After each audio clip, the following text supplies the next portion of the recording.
Alright mga amigos, sa ikalawang pagkakataon, kanselado na naman ang laban ni Naoya the Monster Inoue at Sam Goodman. Ito ay matapos magtamo na naman ng sugat sa kanyang paikipag-sparring si Sam Goodman. Matatandaang noong December 24, Christmas Eve sana ang laban ni Naoya Inoue at Sam Goodman, subalit nakansela ito nang mabiyakan sa kilay si Sam Goodman habang naikipag-sparring.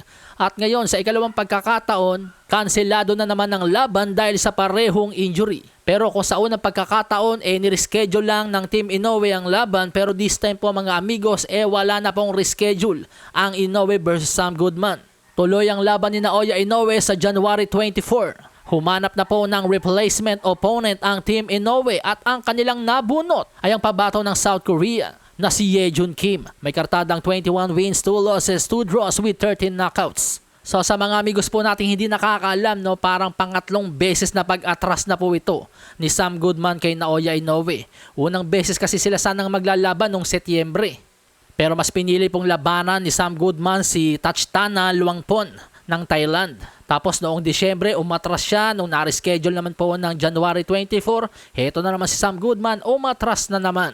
Kaya 3 beses pong umatras si Sam Goodman kay The Monster Naoya Inoue. Ang hindi ko lang po maintindihan, bakit pinipilit labanan ni Inoue yung ayaw lumaban sa kanya. Samantalang may mga boksingero namang gustong pumalag sa kanya tulad ni Murodjon Akhmadaliev at John Riel Casimero. Samantala sa iba pang balita, matapos ayawan ni WBO Wenlineal Super Lightweight World Champion Teofimo Lopez si former IBF World Super Lightweight Champion Sobriel Matias, nag-utos na po ang IBF ngayon ng isang title eliminator sa pagitan ni na number 5 contender Sobriel Matias at number 6 contender Gabriel Valenzuela. At ang magwawagi po sa laban ay magiging mandatory challenger ni newly crowned IBF World Super Lightweight Champion Richardson Hitchins. Sa hinang baraha, patunayan mo sa akin ha, sino man ang mabunot na kalaban, di ka